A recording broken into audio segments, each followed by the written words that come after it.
Bismillahirrahmanirrahim. Assalamualaikum warahmatullahi wabarakatuh.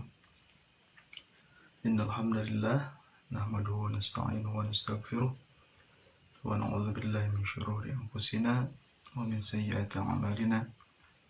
May yahdihillahu fala mudilla lahu wa may yudlil fala hadiya lahu. Amma ba'du.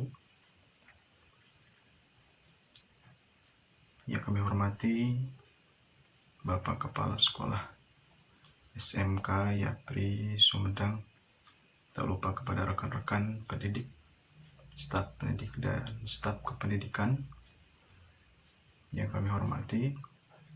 Alhamdulillah, tidak lupa juga kepada segenap siswa-siswi baru tahun ajaran 2021-2022 yang sangat direspek. Mudah-mudahan kita semua selamanya dalam lindungan Allah Subhanahu wa Ta'ala. Amin ya Allah ya Rabbal Alamin. Baik, pada kesempatan kali ini,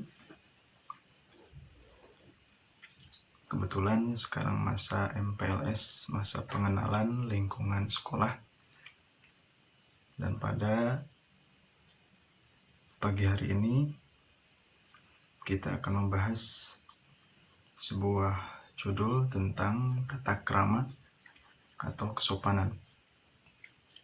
Silahkan disimak bagi adik-adik semua, bagi para khususnya siswa-siswi baru tahun ajaran 2021-2022. Kita bahas tentang tata krama. Berbicara tentang tata krama, ini sangat erat kaitannya dengan kehidupan kita sehari-hari, yang mana tata krama atau istilah lain adalah adat, sopan santun, atau sering juga disebut etiket, itu telah menjadi bagian dalam hidup kita sehari-hari. Contohnya, pada waktu kalian masih kecil atau kanak-kanak, orang tua kalian sudah melatih kita, orang tua kita sudah melatih kita bagaimana menerima pemberian dengan tangan kanan atau memberikan sesuatu dengan tangan kanan. Kemudian mengajarkan kepada kita juga bagaimana cara berterima kasih. Kemudian kita juga dididik oleh orang tua kita bagaimana cara makan, kemudian bagaimana cara minum, kemudian bagaimana cara menyapa sesama, kemudian bagaimana cara memberi hormat, kemudian cara berpakaian yang baik, yang sopan tentunya. Lama-kelamaan perilaku kita ini akan menjadi kebiasaan. Ini tata krama itu merupakan kebiasaan yang lahir dalam hubungan antar manusia, dan tata krama yang semula berlaku dalam lingkungan terbatas, ini lama-kelamaan dapat merambat ke lingkungan yang lebih luas. Tentunya, tata krama telah menjadi bagian dari pergaulan sehari-hari. Jadi dapat disimpulkan bahwa tata krama adalah kebiasaan atau sopan santun yang disepakati dalam lingkungan pergaulan antara manusia di suatu tempat. Kemudian tata krama terdiri dari dua kata, yaitu tata kemudian krama. Tata berarti adat, ya, aturan, istilah lain itu norma. Kemudian krama artinya adalah sopan santun. Ini erat kaitannya dengan tindakan dan perbuatan kita. Tata krama berarti adat, sopan santun, kebiasaan sopan santun dalam pergaulan sehari-hari. Sering kita jumpai manusia dengan berbagai macam tipe, di antaranya dua tipe saja yang paling sering kita jumpai. Yang pertama adalah tipe kedongdong. Ya, bagaimana tipe kedongdong itu? Yaitu orang yang berpenampilan menarik dalam berpakaian, kemudian gaya bahasa bicaranya baik, kemudian makan, minum, dan berjalannya pun baik. Namun penampilan itu hanyalah polesan saja. Ya, ternyata hatinya dikuasai oleh sifat-sifat tak terpuji.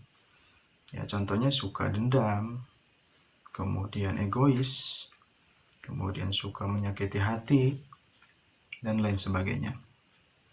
Nah, tipe yang kedua, yaitu ada juga manusia yang bertipe durian.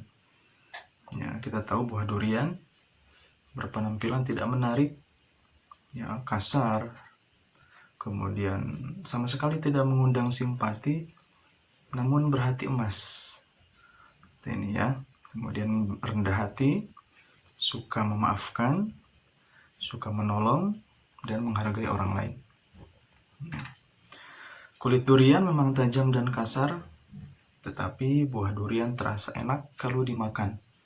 Nah, makna tata krama yang sesungguhnya bukanlah seperti kedong-dong yang licin kulitnya dan masam rasanya. Demikian pula makna tata krama bukanlah seperti durian yang tajam, tapi enak rasanya. Ya, kedua-duanya sama-sama merugikan. Ya. Kemudian anak-anak sekalian, di dalam bergaul ada beberapa kunci pokok yang perlu dicamkan dalam masalah komunikasi tentunya. Karena ini erat kaitannya dengan komunikasi kita dengan orang-orang yang baru, di lingkungan yang baru. Yang pertama adalah perlakukan orang lain itu sebagaimana Anda ingin diperlakukan. Jadi tatkala kita memperlakukan orang lain, itu posisikanlah orang lain itu bagaimana kalau orang lain di posisi kita, bagaimana kalau kita di posisi orang lain. Nah, tatkala seorang sudah berprinsip seperti itu, maka dia akan memperlakukan orang lain atau teman satu kelasnya atau teman satu sekolahnya itu dengan baik. Karena timbal baliknya nanti, tatkala kita memperlakukan orang lain dengan baik, maka kita sendiri itu akan diperlakukan baik juga oleh orang lain. Nah, itu ya. Kemudian yang kedua yang harus kita pahami adalah setiap orang punya perbedaan-perbedaan perorangan yang satu sama lain itu tidak mungkin sama. Ya, bahkan anak yang kembar pun, yang kembar identik pun tetap itu pasti ada perbedaan. Entah dalam satu hal, dua hal, dan lain sebagainya. Ini harus kita pahami. Ya, kita membawa adat kita sendiri, kemudian orang lain pun membawa adat orang lain dari tempatnya masing-masing. Itu yang harus kita hargai, yang harus kita pahami. Kemudian yang selanjutnya adalah kita harus kenal dulu. Kita harus kenal tipikal seseorang seperti apa, kriterianya seperti apa. Nah, baru kita dapat memahami karakter atau sifat seseorang. Jadi tanpa kita mengenal terlebih dahulu, maka kita tidak akan mungkin memahami karakter seseorang. Nah, itu. Ya. Kemudian selanjutnya kita masuk ke tata krama di dalam kehidupan kita sehari-hari, tentunya di lingkungan sekolah atau di lingkungan rumah. Ya, di antaranya yang pertama tata krama berpenampilan. Nah, ini sangat penting. Tentunya ini di lingkungan sekolah maupun di luar sekolah. Ya, yang pertama cara menggunakan pakaian. Ini sangat penting sekali di lingkungan sekolah. Tatkala kita memakai seragam sekolah, maka seragamnya itu, bajunya itu harus dimasukkan.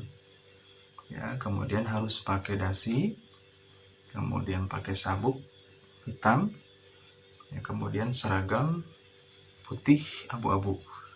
Ya, kalau di SMK ya Pri ini di dalam 1 minggu itu seragamnya itu berubah-ubah. Ya, kalian bisa lihat nanti di lingkungan sekolah sudah terpampang etika berpakaian selama 1 minggu. Ya, dari hari Senin ke hari Sabtu itu tiap hari itu berbeda-beda. Ya, ada yang 2 hari memakai seragam yang sama pun ada. Itu ya, tata cara berpakaian. Tuh. Seragam sekolah dimasukkan, kemudian pakai dasi, kemudian sabuk hitam. Ini yang dominan ini. Kemudian Pada waktu olahraga, pakailah pakaian olahraga. Ya, ini meskipun jadwalnya kita memakai putih abu misalnya, kemudian sekarang ada jadwal olahraga, nah, maka kita harus memakai pakaian olahraga. Jadi kita menempatkan sesuatu sesuai dengan kondisi. Ya, memakai pakaian harus cocok dengan situasi dan tempat. Misalnya waktunya kita beribadah, ya kita memakai pakaian untuk beribadah. Tatkala kita mau berolahraga, maka kita pakai pakaian olahraga. Nah, itu kita pandai menempatkan tempat sesuai dengan kondisi yang terjadi. Itu sangat tidak layak sekali tatkala kita mau berolahraga, kemudian kita memakai pakaian untuk beribadah misalnya. Itu sangat tidak baik gitu ya. Harus disesuaikan dengan kondisi. Jadi kondisional berpakaian itu ada aturannya. Kemudian selanjutnya tata cara makan. Ini hal yang simpel, yang kecil, tapi kadang-kadang kita lupakan. Ya. Yang pertama yaitu kita harus mencicipi makanan dan minuman dengan tidak bersuara. Nah, ini yang sangat susah sekali kita laksanakan. Ya, memang teorinya sangat gampang, tapi tatkala dilaksanakan itu sangat susah sekali. Tatkala kita mencicipi makanan, tatkala kita memakan suatu makanan, ya usahakan jangan sampai bersuara. Jangan sampai istilah Sunda mah ceceplak. Itu ya, ini kebiasaan yang kurang baik. Itu ya, jangan sampai keluar suara tatkala kita mencicipi makanan. Ya, di kita sering terjadi ya, bukan hanya mengeluarkan suara, tapi kita sambil ngobrol makan itu. Nah, ini kebiasaan yang kurang baik ya. Kemudian jika batuk pada waktu makan, hendaknya kita tutup mulut. Ya, tata caranya adalah seperti ini, tutup. Ya. Nah, ada juga yang seperti ini.